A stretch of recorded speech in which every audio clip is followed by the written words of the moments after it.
যে রাতে এই আয়াতটি মদিনায় নাজিল হয়েছিল, সেই রাতটি পুরো বিশ্ব ব্রহ্মাণ্ডকে নাড়িয়ে দিয়েছিল। এটি ছিল কোরআনের সর্বশ্রেষ্ঠ আয়াত, আয়াতুল কুরসি। আল্লাহু লা ইলাহা ইল্লা হুয়াল হাইয়ুল কাইয়্যুম। এই আয়াতের ভেতরে এমন সব রহস্য ছিল যা শয়তান ও জিন উভয়কেই সত্য স্বীকার করতে বাধ্য করেছিল। কল্পনা করুন, একটি দরজার আড়ালে রয়েছে এক অনন্ত জগৎ, রহস্যে ভরা অদৃশ্য এক মেটাফিজিক্যাল জগৎ, আর সেই দরজার চাবি হল আয়াতুল কুরসি। এই আয়াতের ভেতরে এমন সব নিদর্শন রয়েছে যা ইসমে আজমের সাথে যুক্ত, যে নাম হাজার বছর ধরে গোপনে রয়েছে। এই আয়াত বহু আলেমের আধ্যাত্মিক দৃষ্টি খুলে দিয়েছে, তাদেরকে গভীরভাবে শারীরিক এবং আধ্যাত্মিক উভয় জগতে ভ্রমণের ক্ষমতা দিয়েছে। এখন আপনি দেখবেন কেন কালো জাদুকর, জিন ও শয়তান আয়াতুল কুরসিকে ভয় পায়, এবং আপনি জানতে পারবেন এর লুকানো রহস্যগুলো। আপনি দেখছেন ইসলামের নির্দেশনা। আমরা মেটাফিজিক্যাল জগৎ নিয়ে আমাদের সিরিজ চালিয়ে যাচ্ছি। অনুগ্রহ করে চ্যানেলটি সাবস্ক্রাইব করুন, ভিডিওটি লাইক দিন, শেয়ার করুন এবং কমেন্টের মাধ্যমে আমাদের সমর্থন করুন। যদি প্রস্তুত থাকেন তাহলে চলুন শুরু করি।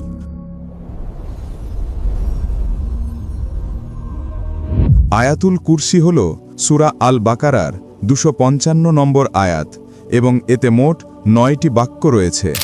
একটি সহিহ হাদিসে রাসূলুল্লাহ সাল্লাল্লাহু আলাইহি ওয়াসাল্লাম বলেছেন, এই আয়াতের ভেতরেই রয়েছে ইসমে আজম, আল্লাহর সর্বশ্রেষ্ঠ নাম। এই কারণে অনেক ইসলামী বিদ্বান বলেন যে যদি কেউ আয়াতুল কুরসি টানা 40 দিন ধরে 1000 বার পড়ে, তবে তার সামনে রহস্যের দরজা এবং অর্থের জগৎ খুলে যায়। অনেক আলেম একথা উল্লেখ করেছেন।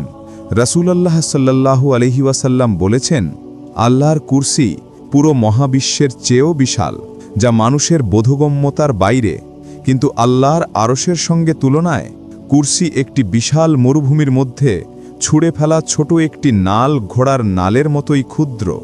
আয়াতুল কুরসি আল্লাহর কুরসি, তার আরশ, তার ক্ষমতা, তার জ্ঞান, তার নিয়ন্ত্রণ, তার চিরজীবন, তার সত্তা এবং তার শেষহীন শক্তির বর্ণনা দেয়। এটিকে ইসমে আজমের সবচেয়ে নিকটবর্তী আয়াত হিসেবে ধরা হয়। যদি আমরা দেখতে পেতাম অদৃশ্য জগতে আয়াতুল কুরসি পড়ার সময় কি ঘটে, তাহলে আমাদের হৃদয় কেঁপে উঠত এবং আমরা তা সহ্য করতে পারতাম না। আয়াতুল কুরসি সম্পর্কে এমন কিছু হাদিস আছে যা অন্য আয়াতগুলোর তুলনায় একে আলাদা করে তুলে ধরে। আবু হুরায়রা রাদিয়াল্লাহু আনহু বলেন, রাসূলুল্লাহ সাল্লাল্লাহু আলাইহি ওয়াসাল্লাম আমাকে সদকার খেজুরের ভাণ্ডারের দায়িত্ব দিয়েছিলেন। খেজুর কমে যাচ্ছিল, কিন্তু আমি বুঝতে পারছিলাম না কে এগুলো নিয়ে যাচ্ছে। এক রাতে আমি পাহারা দেওয়ার সিদ্ধান্ত নিলাম। হঠাৎ দেখি একটা জীব, আকারে প্রায় বড় বাচ্চার মতো। আমি তাকে সালাম দিলাম, সে সালামের জবাব দিল। আমি জিজ্ঞেস করলাম, তুমি কি জিন না মানুষ? সে বলল, আমি জিন। আমি বললাম, তোমার হাত দাও। সে হাত বাড়ালো। হাতটা ছিল কুকুরের থাপার মতো, আর লোমও ছিল কুকুরের মতো। আমি জিজ্ঞেস করলাম, জিন কি এভাবেই সৃষ্ট? সে বলল, জিনদের মধ্যে আমার চেয়ে কুৎসিত আর কেউ নেই। আমি জিজ্ঞেস করলাম, তাহলে তুমি কেন এসেছো? সে বলল, আমি অভাবী, গরিব, কঠিন পরিস্থিতিতে আছি। আমি তাকে বিশ্বাস করলাম, তাকে কিছু খাবার দিলাম এবং ছেড়ে দিলাম। সে প্রতিশ্রুতি দিল, আমি আর আসব না। সকালে রাসূলুল্লাহ সাল্লাল্লাহু আলাইহি ওয়াসাল্লামের কাছে গেলে তিনি জিজ্ঞেস করলেন, হে আবু হুরায়রা, গতরাতে যে লোকটিকে ধরেছিলে তার কি হলো? এর অর্থ নবীজি আগেই ঘটনা জেনে রেখেছিলেন। আমি সব বললাম এবং জানালাম আমি তাকে ছেড়ে দিয়েছি। নবীজি সাল্লাল্লাহু আলাইহি ওয়াসাল্লাম বললেন, সে তোমাকে মিথ্যা বলেছে, সে আজ রাতে আবার আসবে। দ্বিতীয় রাতে ঠিক নবীজি সাল্লাল্লাহু আলাইহি ওয়াসাল্লাম যেমন বলেছিলেন, জিনটি আবার এলো, আবারও চুরি করতে। আমি তাকে ধরে ফেললাম। সে অনেক অনুনয়ে বিনয় করল, শপথ করল। আমি শেষে আবার তাকে ছেড়ে দিলাম। সকালে নবীজি সাল্লাল্লাহু আলাইহি ওয়াসাল্লাম আবার বললেন, সে আবার তোমাকে মিথ্যা বলেছে, সে তৃতীয় রাতেও ফিরে আসবে। তৃতীয় রাতে জিনটি আবার এলো। আমি এবার বললাম, তুমি মিথ্যা বলছো, আজ তোমাকে আমি ছাড়ব না। তখন জিনটি বুঝল আর কোনো পথ নেই। সে বলল, যদি আমাকে ছাড়েন, আমি আপনাকে এমন একটি শক্তিশালী রহস্য জানাবো যা আপনার খুব উপকারে আসবে। আমি বললাম, বলো।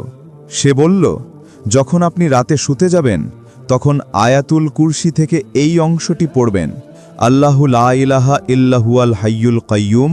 এটি যদি পড়েন তবে আল্লাহ একজন ফেরেশতাকে পাঠাবেন যিনি সকাল পর্যন্ত আপনার সঙ্গে পাহারা দেবেন এবং কোনো শয়তান আপনার কাছেও আসতে পারবে না। সকালে আবু হুরায়রা রাদিয়াল্লাহু আনহু যখন নবীজি সাল্লাল্লাহু আলাইহি ওয়াসাল্লামকে এ কথা বললেন, নবীজি সাল্লাল্লাহু আলাইহি ওয়াসাল্লাম বললেন, সে আজ সত্য কথা বলেছে, যদিও সে সাধারণত মিথ্যাবাদী। এটি একটি সহিহ হাদিস এবং অত্যন্ত আশ্চর্যজনক একটি ঘটনা।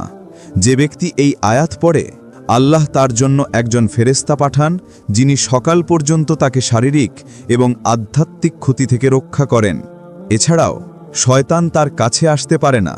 একটি সুরক্ষার প্রাচীর তাকে ঘিরে ফেলে।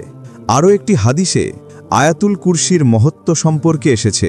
রাসূলুল্লাহ সাল্লাল্লাহু আলাইহি ওয়াসাল্লাম বলেছেন, সূরা আল বাকারার প্রতিটি আয়াত নাজিল হয়েছে ৮০ জন ফেরেশতার সঙ্গে, আর আয়াতুল কুরসি এসেছে আল্লাহর আরশের নিচ থেকে। এখন প্রশ্ন, কুরসি এবং আরশ কি? আয়াতটিতে যে কুরসি এবং আরশ উল্লেখ আছে সেগুলোর অর্থ কি? কুরসি শব্দের অর্থ হল চেয়ার বা সিংহাসন। রাসূলুল্লাহ সাল্লাল্লাহু আলাইহি ওয়াসাল্লাম কুরসিকে বুঝাতে একটি অত্যন্ত গভীর উদাহরণ দিয়েছেন। আবু দারদা রাদিয়াল্লাহু আনহু এর বর্ণনা অনুযায়ী এর অর্থ দাঁড়ায়, ৭ আসমান কুরসির তুলনায় এমন যেমন একটি ছোট আংটি বিশাল মরুভূমিতে ফেলে দেওয়া হয়, এবং একইভাবে কুরসি নিজেও আল্লাহর আরশের তুলনায় ঠিক তেমনই একটি ছোট আংটির মতো, এত বড় যে সব আসমান, সব জমিন এবং সমস্ত শারীরিক জগৎ কুরসির ভেতরে, আর সেই কুরসি আবার অবস্থিত আল্লাহর মহা আরশের মধ্যে। এটি বুঝতে চাইলে এমন কল্পনা করুন, আপনি যে ঘরে বসে আছেন এটিকে কল্পনায় বড় করতে থাকুন। ঘর, ভবন, পাড়া, শহর, দেশ, পৃথিবী, সৌরজগৎ, মিল্কি ওয়ে গ্যালাক্সি। মিল্কি ওয়েতে আছে প্রায় ৪০০ বিলিয়ন তারা। প্রতিটি তারা প্রায় আমাদের সূর্যের মতো, কেউ কেউ তার চেয়েও আরও বড়। এখন আরও বিস্তার করুন, এই মহাবিশ্বে আছে প্রায় ২ ট্রিলিয়ন গ্যালাক্সি। ২ ট্রিলিয়ন, মন কি তা ধারণ করতে পারে? এসব মিলিয়ে পুরো মহাবিশ্ব একটি বিশাল মরুভূমিতে হারিয়ে যাওয়া একটি ছোট আংটির মতো আয়াতুল কুরসিতে বর্ণিত কুরসির তুলনায়। আর সেই কুরসিও আবার আল্লাহর আরশের তুলনায় আরেকটি আংটির মতো। সুবহানাল্লাহ। তাহলে কুরসি কি? আলেমরা বলেন, কুরসি হলো শারীরিক জগতের শেষ সীমানা। এটি এমন এক বিশাল অস্তিত্ব যার মধ্যে আছে সব আসমান, সব জমিন এবং সমস্ত ভৌত জগৎ। কিন্তু এত বিশাল কুরসিও আল্লাহর আরশের সামনে কিছুই নয়। আয়াতে বলা হয়েছে, তার কুরসি আসমান ও জমিনকে পরিবেষ্টন করে আছে। এটি ভালোভাবে বুঝতে চাইলে এমন কল্পনা করুন, একটি ফুটবল নিন এবং একটি বিশাল মাঠের মাঝখানে রাখুন। তারপর কল্পনা করুন এই পুরো মাঠটি আবার একটি পুরো শহরের কেন্দ্রে রয়েছে। এভাবে আসমান ও জমিন কুরসির তুলনায় মাত্র এতটুকুই ছোট। হাসান আল বাসরি রহমতুল্লাহ আলাইহে বলেছেন, কুরসি হলো আল্লাহর জ্ঞান। তিনি কথা বলেছেন কারণ আয়াতে এসেছে, তার কুরসি আসমান ও জমিনকে পরিবেষ্টন করে আছে। অর্থাৎ যা ঘটেছে, যা ঘটবে এবং যা এই মুহূর্তে ঘটছে সবই আল্লাহর ঐশী কুরসির জ্ঞানের ভিতরে।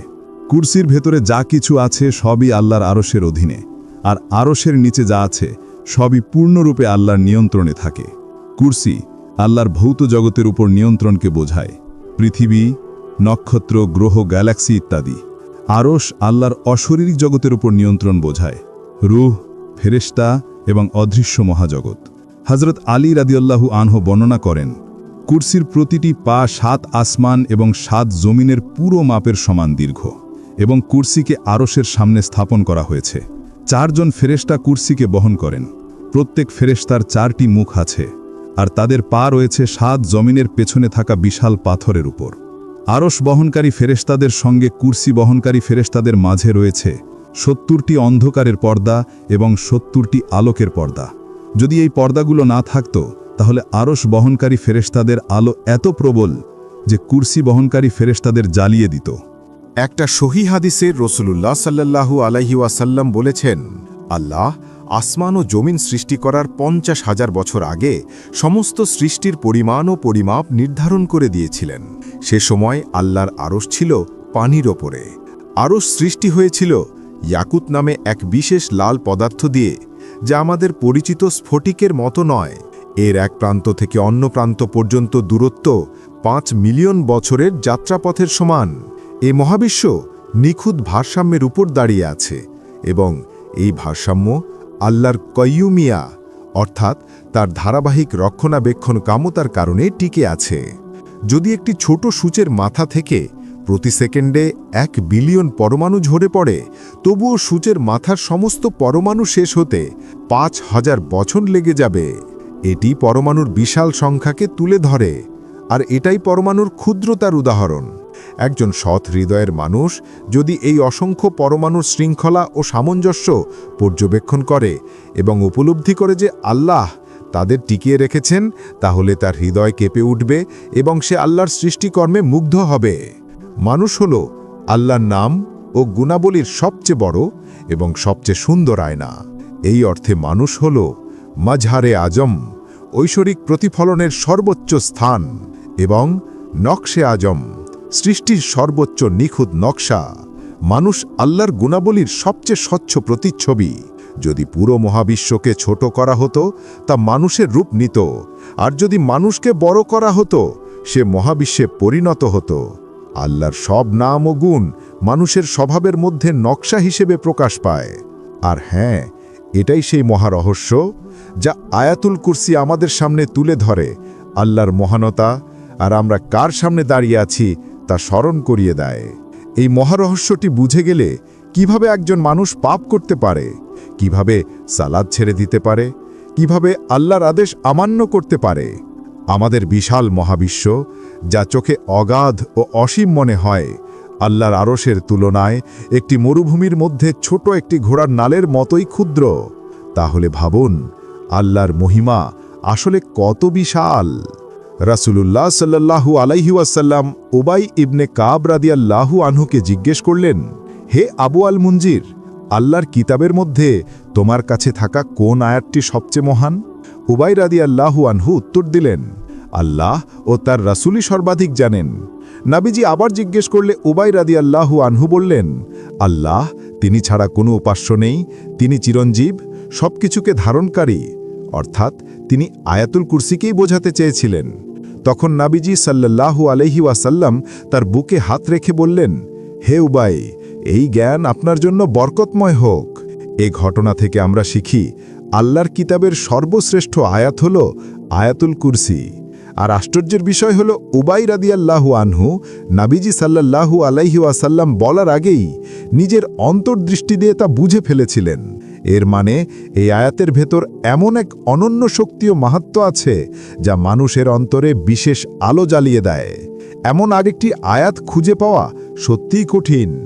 আরেকটি হাদিসে ইমাম নাসাই আবু উমামা রাদিয়াল্লাহু আনহুয়ের সূত্রে বর্ণনা করেন, রাসূলুল্লাহ সাল্লাল্লাহু আলাইহি ওয়াসাল্লাম বলেছেন, যে ব্যক্তি প্রত্যেক ফরজ নামাজের পরে আয়াতুল কুরসি পড়ে, তার জান্নাতে প্রবেশে কেউ বাধা হতে পারবে না, শুধুমাত্র মৃত্যু ছাড়া। অর্থাৎ আয়াতুল কুরসি একজন মুমিনের জন্য জান্নাতের দরজা পর্যন্ত পৌঁছে দেওয়ার মতো একটি মহান সুরক্ষা, রহমত ও বারকাত। এর অর্থ হল, যখন একজন মানুষ মারা যায়, তার কবরের জীবন আর কিয়ামতের হিসাব শেষে আল্লাহ তাকে জান্নাতে প্রবেশের অনুমতি দেবেন।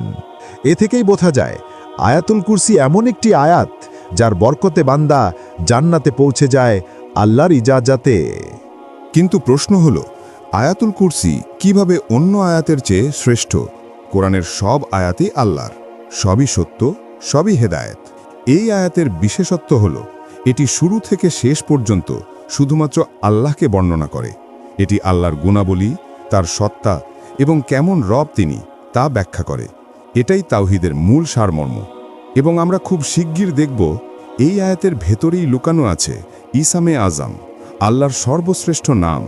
এখন প্রশ্ন, কিভাবে আয়াতুল কুরসি পড়লে হৃদয় আধ্যাত্মিক দৃষ্টি পেতে শুরু করে? আত্মার দিকে অগ্রসর হওয়া, দেহ ও বস্তুগত দুনিয়া থেকে দূরে সরে অর্থের জগতে প্রবেশ করার প্রথম ধাপ হল আয়াতটি বোঝা। এজন্যে আমাদের প্রথমে আয়াতুল কুরসির তাফসীরের দিকে তাকাতে হবে। চলুন বাক্য ধরে ধরে দেখি আমাদের প্রতিপালক কি বলছেন। প্রথম শব্দ আল্লাহু, সমস্ত নামের মধ্যে সর্বোচ্চ ও সর্বমহান নাম। এই আল্লাহ একটা পরমাণু সৃষ্টি করতে যতটা সহজে পারেন, একটা গ্যালাক্সি সৃষ্টি করাও তার কাছে ততটাই সহজ। একটা পিঁপড়ে সৃষ্টি করা একটা হাতি সৃষ্টি করার মতোই সহজ। তার শক্তি অসীম, তার জ্ঞান অসীম, তার রহমত অসীম। তিনি শুধু বলেন হও, আর তা হয়ে যায়। লা ইলাহা ইল্লাহু, তিনি ছাড়া কোনো উপাস্য নেই। এটি আমাদের কি শেখায়? এটি মিথ্যা সব উপাস্যকে অস্বীকার করে। মূর্তি, টাকা, পদমর্যাদা, খ্যাতি, অহংকার সব কিছুকে, অর্থাৎ ভয়, ভালোবাসা, ইবাদত, প্রার্থনা এসবের একমাত্র অধিকারী আল্লাহ। যে এটি সত্যিকারে বুঝে ফেলে সে আর কাউকে ভয় করে না, না বস, না শত্রু, না কোনো ক্ষমতাকে। মানুষ যা কিছু পায় সবই সাময়িক এবং আল্লাহর দেওয়া। সত্যিকারের শক্তি শুধু আল্লাহর।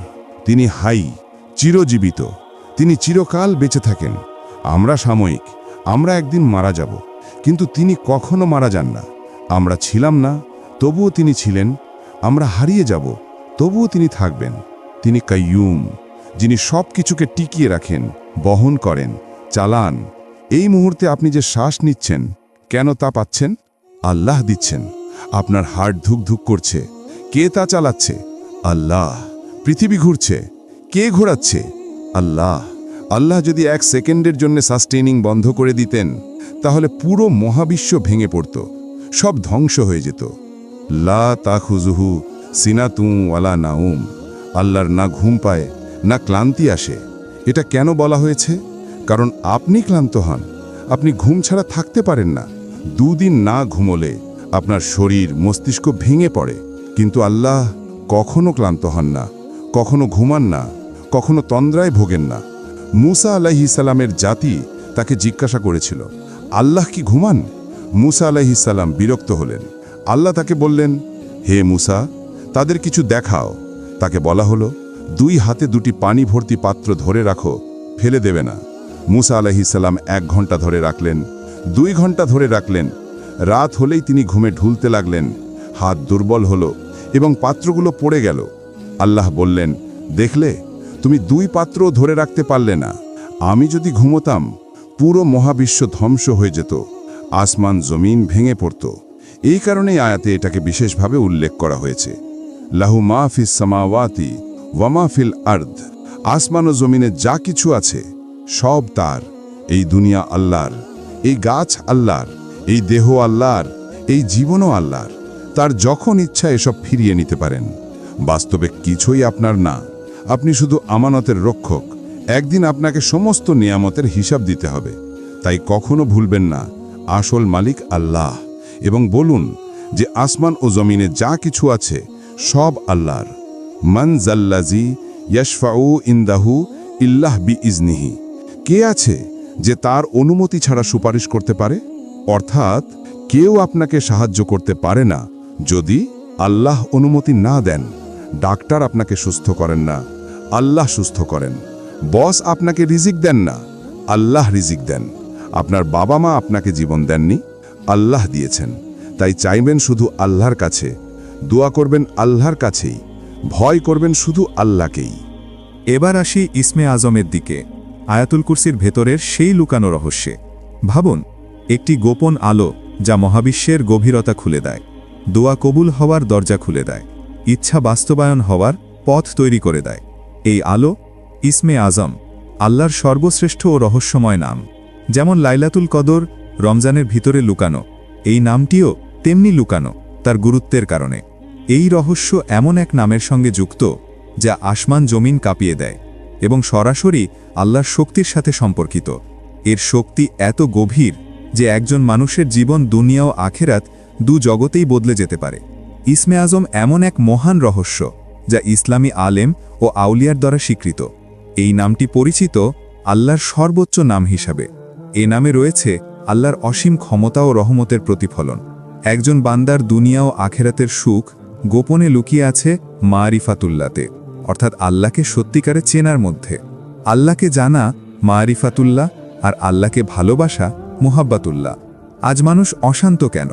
কারণ তাদের হৃদয়ে আল্লাহর ভালোবাসার অভাব। যত বেশি মানুষ আল্লাহকে চেনে মারিফাতুল্লাহ, তত বেশি তাদের হৃদয়ে আল্লাহর প্রতি ভালোবাসা জন্মায় মাহাব্বাতুল্লাহ। আর যখন তারা বুঝতে পারে আল্লাহ তাদের কত ভালোবাসেন, তখন তাদের হৃদয়ে ভালোবাসা আরও গভীর হয়। এভাবেই মুহাব্বাতুল্লাহ তৈরি হয়। আমাদের প্রতিপালককে সর্বোচ্চভাবে জানার শ্রেষ্ঠ পথ হল ইসমে আজমকে জানা। এটাই আল্লাহকে জানা ও ভালোবাসার সর্বোচ্চ শিখর। দুনিয়া ও আখেরাতের সুখের গোপন সূত্র লুকিয়ে আছে ইসমে আজম এবং আল্লাহর প্রতি ভালোবাসায়। স্রষ্টার ভালোবাসা অনুভব করা এবং তাকে ভালোবাসা, এটাই এই মহাবিশ্ব ও সব জগতের উদ্দেশ্য। শত শত বছর ধরে আলেম ও রুহানিয়াত অনুসন্ধানীরা এই বিষয়টি নিয়ে চিন্তা করেছেন, আর করবেই না কেন? কারণ এই দুনিয়া, আখেরাত ও সব জগৎ সৃষ্টি হওয়ার মূল কারণ হচ্ছে আল্লাহকে জানা ও ভালোবাসা। কিছু আলেম বলেন ইসমে আজম আল্লাহর ৯৯টি সুন্দর নামের একটি বা একাধিকও হতে পারে, কিন্তু কোনটি এটি স্পষ্টভাবে প্রকাশ করা হয়নি। এই অনিশ্চয়তাই ইসমে আজমের রহস্য ও আধ্যাত্মিক মূল্য বাড়িয়ে দেয়। কারণ মূল্যবান জিনিস সবসময় লুকানো থাকে, যেমন লাইলাতুল কদর রমজানের মধ্যে লুকানো হিকমতের কারণে। ইসমে আজম কেবল কিছু শব্দ নয়। ইবন আরবির মতো মহান সুফি আলেমরা বলেন এই নামের ভেতর আল্লাহর নামগুলোর সবচেয়ে গভীর অর্থ লুকানো। এই গভীরতা শুধু জ্ঞান দিয়ে নয়, একটি পবিত্র ও আন্তরিক হৃদয় দিয়েই বোঝা যায়। ইসমে আজমকে জানা মানে শুধু নাম জানা নয়, সেই নামের অর্থ অনুযায়ী জীবনযাপন করা। এই কারণে ইসমে আজমকে একটি ঐশী রহস্যের চাবি হিসেবে দেখা হয়। ইসলামী আলেমরা চেষ্টা করেছেন বুঝতে কেন এই নাম এত বড় রহস্য। ইবনে আরবির মতে এই নাম মানুষের আল্লাহর সাথে সংযোগকে শক্তিশালী করে। তাই ইসমে আজম শুধু একটি চাবি নয়, বরং হৃদয়ের গভীরে লুকানো একটি অত্যন্ত মূল্যবান রত্ন। অনেক ইসলামী আলেম বলেন সাধারণ মানুষের জন্য ইসমে আজম জানা কঠিন, কিন্তু অসম্ভব নয়। এটি জানতে পারেন নবী, ওয়ালি, আলেম এবং আল্লাহর প্রিয় বান্দারা। ইসমে আজম দিয়ে করা দোয়া কবুল হয়, ইচ্ছা পূর্ণ হয়। যে ব্যক্তি এই নাম জানেন তিনি অসাধারণ কাজও করতে পারেন। উদাহরণ হিসাবে সূরা নামলে বলা হয়েছে সুলাইমান আলাইহিসসালামের দরবারে যে ব্যক্তি কিতাবের জ্ঞান রাখতেন তিনি বিলকিসের সিংহাসন চোখের পলকে এনে ফেলেছিলেন ইসমে আজমের সাহায্যে। কিন্তু আজও আলেমদের মতভেদ আছে আল্লাহর কোন নামটি প্রকৃত ইসমে আজম।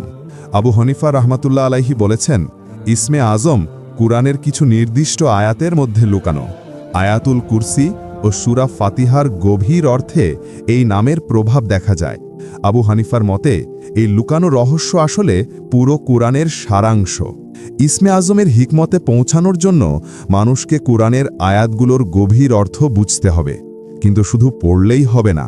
এটির জন্য প্রয়োজন গভীর চিন্তা এবং মনের পরিশুদ্ধতা। ইবনে আরবির মতে ইসমে আজম কোনো নির্দিষ্ট শব্দ নয়, এটি এমন এক বাস্তবতা যা মানুষের আধ্যাত্মিক স্তর এবং আল্লাহর তাজাল্লির ওপর নির্ভর করে ভিন্নভাবে প্রকাশিত হয়। তিনি বলেন আল্লাহর প্রতিটি নাম সৃষ্টির সামনে একটি মুখ, কিন্তু ইসমুল আজম এই সব মুখের ঊর্ধ্বে থাকা মূল সত্তা। কোনো মানুষ যখন তার রবের সবচেয়ে নিকটে পৌঁছালে এই নাম তার সামনে প্রকাশ পায়, এবং এই নাম দিয়ে করা দোয়া মানুষের মনোভাব এবং আন্তরিকতার উপর ভিত্তি করে আকার ধারণ করে। ইমাম গজ্জালি রাহমাতুল্লাহ আলাইহি বলেন ইসমে আজম হল দোয়া কবুল হওয়ার সবচেয়ে শক্তিশালী নাম। কিন্তু শুধু এই নাম মুখে বললেই হবে না, মানুষকে তার নফসকে পরিশুদ্ধ করতে হবে এবং আল্লাহর কাছে সম্পূর্ণ সমর্পিত হতে হবে। গজ্জালি বলেন যদি কেউ ইসমে আজম শিখতে চায় তবে তাকে প্রথমে নিজের অন্তরকে পরিষ্কার করতে হবে, কারণ এই নামের প্রতিধ্বনি শুধু একটি পবিত্র হৃদয়ে ধ্বনিত হয়। তার রচনাগুলোতে তিনি বলেন মানুষ যখন আল্লাহর সবচেয়ে কাছে থাকে সেই মুহূর্তে ইসমে আজম একটি আলোর মতো প্রকাশিত হয়। ইসমে আজম এত গুরুত্বপূর্ণ কেন? কারণ আল্লাহর সৌন্দর্যগুলো উপলব্ধি না করলে তাকে সত্যিকারে জানা বা ভালোবাসা সম্ভব নয়। ইসমে আজম আমাদেরকে আল্লাহকে সর্বোত্তমভাবে জানতে সাহায্য করে, আর সেখান থেকেই জন্ম নেয় মারিফাতুল্লাহ, অর্থাৎ আল্লাহকে জানা। তারপর আসে মাহাব্বাতুল্লাহ, আল্লাহকে ভালোবাসা। যখন এই মাহাব্বাতুল্লাহ হৃদয়ে প্রবেশ করে একজন মানুষের পুরো জীবন বদলে যায়। কেন? কারণ যখন কেউ প্রথমবার উপলব্ধি করে আল্লাহ তাকে কত ভালোবাসেন, তখন তার হৃদয় কেঁপে ওঠে, চোখে পানি আসে এবং ভাবতে থাকে, যাকে আমি ভালোবাসি আমাকে তার সন্তুষ্টি অর্জন করতেই হবে। মারিফাত ছাড়া ইবাদত শুধু অভ্যাসের মতো লাগে। মারিফাত ছাড়া নেক আমল শুধু সওয়াব ও জান্নাতের আশায় করা হয়। এটিও ভালো, কিন্তু যখন আরও বড় কিছু সম্ভব, শুধু জান্নাতের দাস হয়েই কেন থাকব? আল্লাহকে সন্তুষ্ট করার সর্বোত্তম পথ কোনটি? ইসলামের আলেমরা বলেন, আল্লাহর নামগুলোর মধ্যে সবচেয়ে বড় ভাগ রয়েছে রসুলুল্লাহ সাল্লাল্লাহু আলাইহি ওয়াসাল্লামের অনুসরণে। এই কারণেই কোরআন বলে, বলুন, যদি তোমরা আল্লাহকে ভালোবাসো তবে আমাকে অনুসরণ করো। তাই যত বেশি আমরা আল্লাহকে জানি, তত বেশি আমরা তাকে ভালোবাসি। আর যত বেশি আমরা তাকে ভালোবাসি, তত বেশি আমরা রসুলুল্লাহ সাল্লাল্লাহু আলাইহি ওয়াসাল্লামের মতো হতে চাই, কারণ তার জীবনই ছিল আল্লাহর নাম ও গুণাবলীর জীবন্ত প্রতিফলন। আমরা এই বিষয়গুলো নিয়ে পড়াশোনা করি ঠিক এই কারণে, যেন আমরা রাসূলুল্লাহ সাল্লাল্লাহু আলাইহি ওয়াসাল্লামের চরিত্র অনুসরণ করতে পারি। মানুষ হওয়ার সবচেয়ে মধুর ব্যাপার হলো আল্লাহর নামগুলোর ভেতরে লুকানো সৌন্দর্যের স্বাদ পাওয়া। এটি আবিষ্কার করা একজন মানুষের সবচেয়ে বড় উদ্দেশ্য হওয়া উচিত। এখন আসুন আল কাইয়ুম নামটি দেখি, যা অনেক আলেমের মতে ইসমে আজমের অংশ হতে পারে। আল্লাহ মহাবিশ্ব সৃষ্টি করেছেন এবং সব কিছু তার উপরই বিদ্যমান। সৃষ্টি টিকে থাকা ও চলা সবই তার ক্ষমতার উপর নির্ভরশীল। সূরা রহমানে বলা হয়েছে, আল্লাহ প্রতিটি মুহূর্তে কিছু না কিছু কাজে ব্যস্ত আছেন। সূরা আল বুরুজে বলা হয়েছে, তিনি যা চান, যেভাবে চান সেভাবেই করেন। সূরা আল রুমে বলা হয়েছে, তিনি যাকে চান সৃষ্টি করেন, যেভাবে চান সৃষ্টি করেন। সূরা আল ইয়াসিনে বলা হয়েছে, সমস্ত আদেশ তার হাতেই। আর সূরা আল রুমের আরেকটি আয়াতে বলা হয়েছে, আল্লাহর রহমতের নিদর্শনগুলো দেখো, তিনি কিভাবে মৃত পৃথিবীকে আবার জীবিত করে তোলেন। এ থেকে আমরা দুটি রহস্য বুঝি। এক, আল্লাহ তার সৃষ্টি শিল্পকে ভালোবাসেন, তিনি তা দেখান, গড়েন ও প্রকাশ করেন।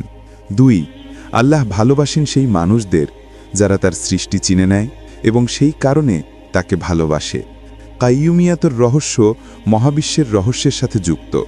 মহাবিশ্ব পাঠ করা মানে আল্লাহকে কর্মরত অবস্থায় দেখা, অর্থাৎ তিনি প্রতিটি মুহূর্তে সৃষ্টি করছেন, গড়ছেন, শিক্ষা দিচ্ছেন ও পরিচালনা করছেন। আল্লাহর এই নামগুলো সত্যিকারে বুঝতে হলে মানুষকে মহাবিশ্বের দিকে তাকাতে হবে, কারণ পুরো মহাবিশ্ব আল্লাহর নামের রঙে রঙিন। এই কারণেই কাইয়ুমিয়াতের রহস্য লুকিয়ে আছে মহাবিশ্বের রহস্যের মাঝে। অতএব আমরা যখন মহাবিশ্বের রহস্য বুঝব, তখনই বুঝতে পারব কাইয়ুম নামের রহস্য। হে আল্লাহ, তুমি কতই না রহস্য লুকিয়ে রেখেছ।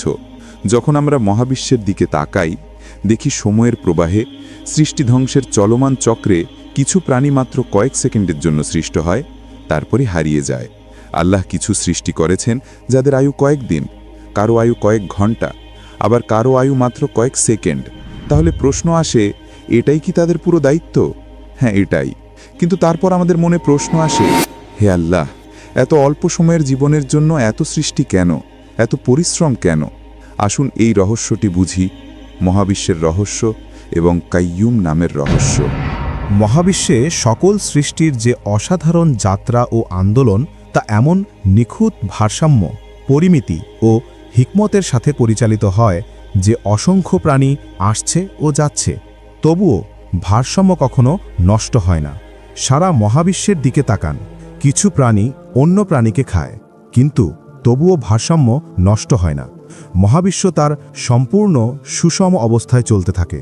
উদাহরণ হিসেবে আপনি জানেন কি, একটি মাছির একবার ডিম ছাড়ায় কত বংশধর হতে পারে? 6 বিলিয়ন বা 600 কোটি। যদি পৃথিবীর পরিষ্কার কর্মীরা, যারা মৃত প্রাণী, লার্ভা ও বর্জ্য খেয়ে পরিষ্কার রাখে, তারা না থাকত, তাহলে প্রতি বছর শুধু মাছির লার্ভা থেকেই পৃথিবীর উপরিভাগ 10 সেন্টিমিটার করে বড় হয়ে যেত। কিন্তু এমন কি আপনি কখনো দেখেন? না, দেখেন না, কারণ সেটি হতে পারত, কিন্তু হয় না। অতএব এমন একজন আছেন যিনি এই ভারসাম্য বজায় রাখছেন। মহাবিশ্বের প্রতিটি স্থানে চলমান অবিরাম ক্রিয়া, এটা এমন সত্য যা অন্ধ মানুষও অস্বীকার করতে পারে না, যে এই সব পরিচালনা করার জন্য কারো উপস্থিতি রয়েছে। এটি বোঝায় যে একজন আছেন যিনি সব কিছু নির্দিষ্ট পরিমাপে তৈরি করছেন এবং অবিরাম সৃষ্টি করে চলেছেন। ইবনে কাসির বর্ণিত একটি রেওয়ায়াতে বলা হয়, ইসমে আজম পাওয়া যায় এই আয়াতগুলোতে। 1 ওয়া ইলাহুকুম ইলাহু ওয়াহিদুন লা ইলাহা ইল্লা হুয়ার রহমানুর রহিম।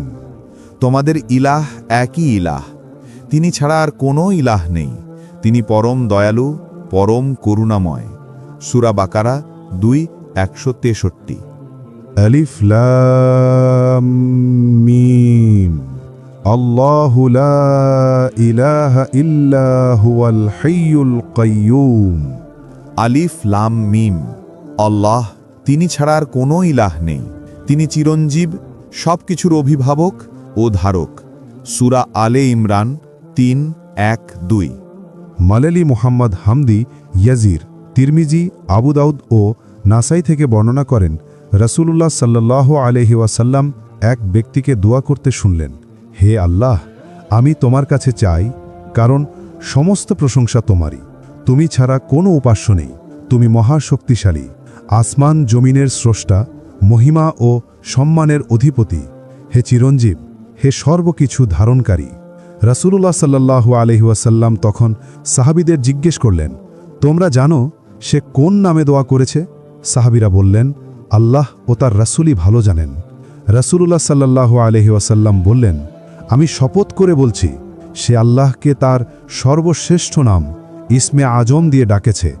যখন এই নাম ধরে ডাকা হয়, আল্লাহ সাড়া দেন, এবং যখন এই নাম ধরে কিছু চাওয়া হয়, আল্লাহ তা প্রদান করেন।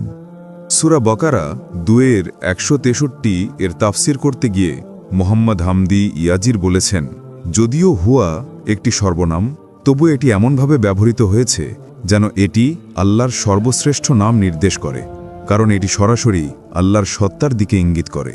আরও তিনি বলেন, অনেক রুহানিয়াত প্রাপ্ত আলেম হুকে ইসমে আজম হিসাবে বিবেচনা করেছেন। ইমাম আলী রাজিয়াল্লাহু আনহু এর মতে ইসমে আজমের সবচেয়ে নিকটবর্তী নামগুলো হল ফর্দ, হাই, কাইয়ুম, হাকিম, আদিল, কুদ্দুস।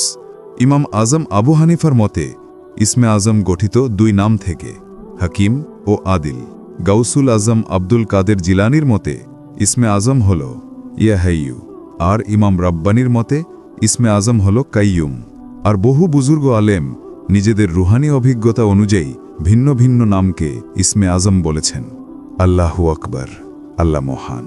তিনি জানেন একটি অন্ধকার রাতে একটি কালো পাথরের ওপর একটি ক্ষুদ্র পিঁপড়া কত ধীরে হাঁটছে। তিনি জানেন মহাবিশ্বের সবচেয়ে দূরবর্তী স্থানে সবচেয়ে ছোট কণাটি কোথায় আছে, কোথায় যাবে এবং কখন যাবে, কারণ তিনি প্রতিটি কাজের স্রষ্টা। এই হলেন আল্লাহ। তিনি জানেন যা তাদের সামনে আছে এবং যা তাদের পেছনে আছে। তিনি জানেন আপনি কি করছেন, আপনি কি করবেন, আপনার অন্তরে কি আছে। আপনি যা কিছু লুকিয়ে রাখেন সবই তিনি জানেন। তাই কখনো বলবেন না যে কেউ আমাকে দেখছে না, কারণ আল্লাহ সব কিছু দেখেন ও জানেন। তারা তার জ্ঞান থেকে কিছুই জানতে পারে না যতক্ষণ না তিনি চান। আমরা যা জানি সবই আল্লাহ আমাদের শিখিয়েছেন। নিজে উদ্যোগে মানুষ কিছুই জানতে পারে না। যদি আল্লাহ না শেখাতেন, সবচেয়ে বড় আলেমও অজ্ঞ হয়ে যেতেন। তার কুরসি আসমান ও জমিনকে আচ্ছাদিত করে। এটাই মহানত্বের আয়াত। এটি প্রকাশ করে সপ্তম রহস্য। আর এগুলো রক্ষা করা ও পরিচালনা করা তাকে ক্লান্ত করে না। এই বিশাল মহাবিশ্বকে রক্ষা করা আল্লাহর জন্য খুবই সহজ। আয়াতুল কুরসি আমাদের আসলে বলছে, যে রবকে ভয় করা উচিত তাকেই ভয় করো, তার আনুগত্য করো, তার ইবাদত করো, এবং বলো, আমি কখনোই আমার হৃদয়ে তাদের ওপর নির্ভর করব না যারা আল্লাহর অনুমতি ছাড়া এক পাও ফেলতে পারে না। আয়াতুল কুরসির গাণিতিক সাম্যতার মিরাকেল। যখন আমরা আয়াতুল কুরসিকে দেখি, আমরা এটিকে 9টি বাক্যে ভাগ করতে পারি। এখন প্রথম বাক্য ও শেষ নবম বাক্যটি দেখুন। প্রথম বাক্য, আল্লাহু লা ইলাহা ইল্লা হুয়াল হাইয়ুল কাইয়ুম।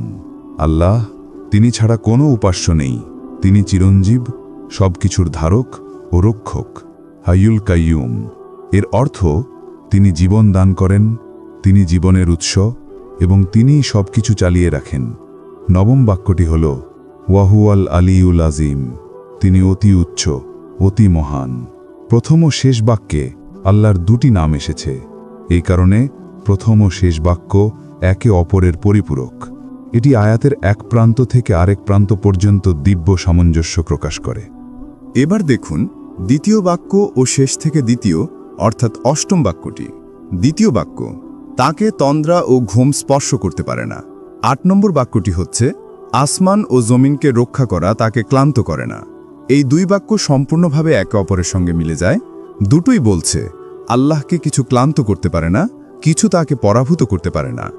এখন তৃতীয় বাক্য ও শেষ থেকে তৃতীয় বা 7 নম্বর বাক্যটি দেখুন।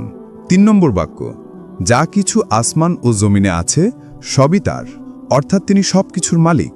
7 নম্বর বাক্যটি হচ্ছে, তার কুরসি আসমান ও জমিনকে পরিবেষ্টন করে, অর্থাৎ তার কুরসি সমগ্র মহাবিশ্বের উপর রাজত্ব, অধিকার ও নিয়ন্ত্রণ প্রকাশ করে।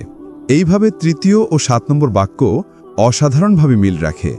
একটিতে বলা হচ্ছে আল্লাহ সবকিছুর মালিক, আরেকটিতে বলা হচ্ছে আল্লাহ সবকিছুর শাসক ও অধিপতি এবং সেই রাজা যিনি সবকিছুর উপর শাসন করেন।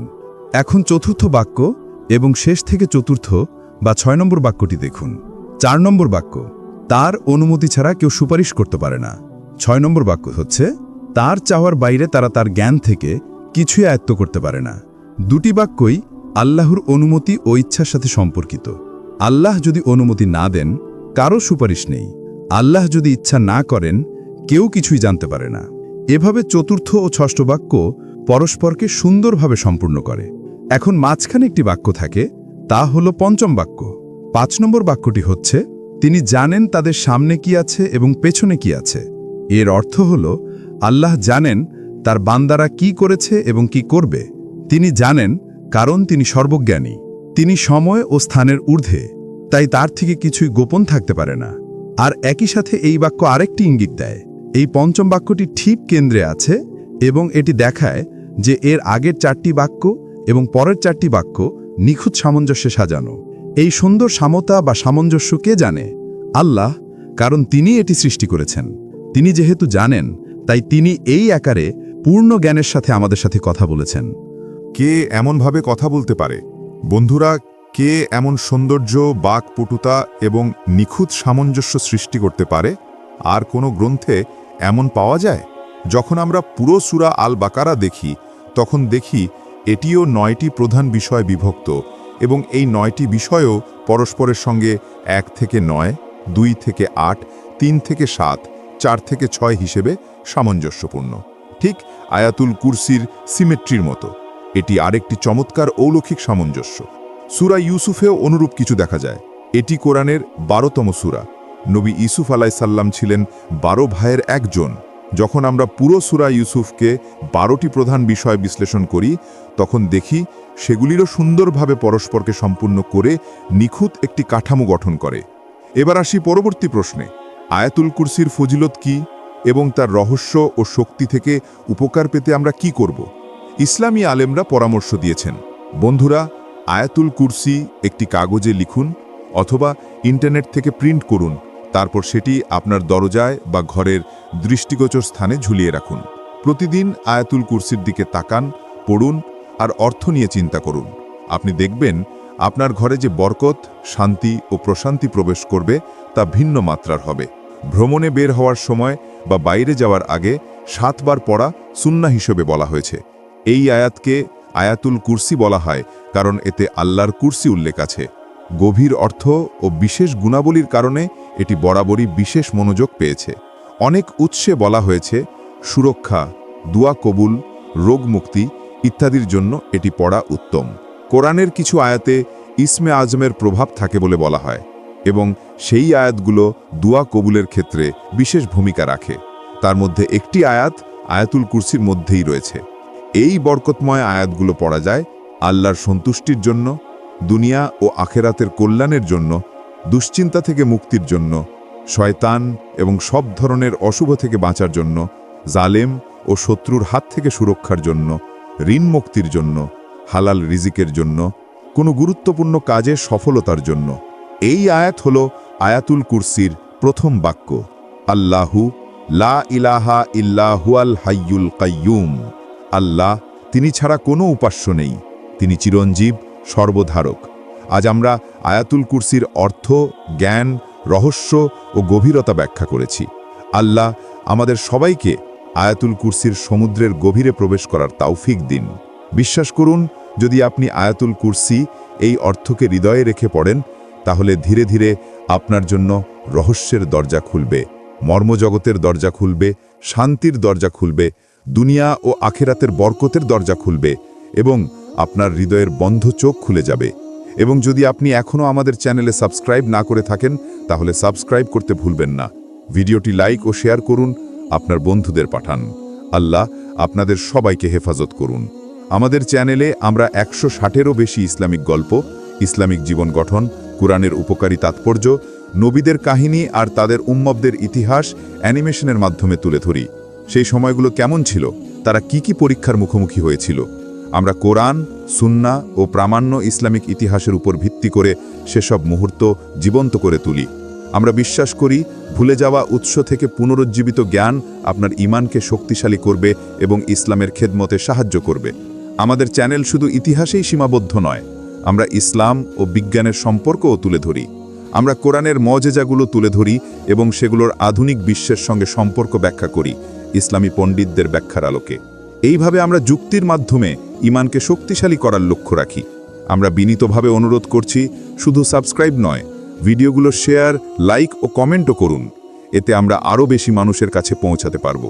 আপনার সমর্থন অত্যন্ত গুরুত্বপূর্ণ। মাত্র এক ক্লিকেই আপনি এই মিশনে অবদান রাখতে পারেন। আপনি চাইলে কমেন্টে আপনার বিষয়ের প্রস্তাবও দিতে পারেন। আপনাদের প্রতিক্রিয়া আমাদের উৎসাহ দেয় এবং আমাদের চ্যানেলের ভবিষ্যৎ গঠন করতে সাহায্য করে। আল্লাহ আপনাদের সকলের প্রতি সন্তুষ্ট হন। তিনি যেন আমাদের এবং আমাদের প্রিয়জনদের একসাথে জান্নাত দান করেন। জীবন খুবই সংক্ষিপ্ত, প্রতিটি সেকেন্ড মূল্যবান। তাই ইসলামের জ্ঞান বাড়িয়ে ঈমানকে শক্তিশালী রাখাই আমাদের লক্ষ্য হওয়া উচিত। আমরা নিজেরাও প্রতিদিন 3 থেকে 4টি ইসলামিক ভিডিও বা বক্তৃতা দেখার চেষ্টা করি, যাতে আমরা ইসলামের পরিবেশের মধ্যেই থাকতে পারি। কারণ যদি আমরা সময়কে ভালো কিছুর মাধ্যমে পূর্ণ না করি, তাহলে ফাঁকা সময় গাফিলতি, অপ্রয়োজনীয় বিনোদন এবং পাপের দিকে টেনে নিয়ে যায়, যা আমাদের নামাজ এবং ঈমান থেকে দূরে সরিয়ে দেয়। এই কারণেই এ ধরনের ইসলামী চ্যানেলগুলো এত গুরুত্বপূর্ণ। আল্লাহ আপনাদের সবাইকে হেফাজত করুন। এখনই সাবস্ক্রাইব করুন এবং এসব অনুপ্রেরণামূলক গল্প মিস করবেন না।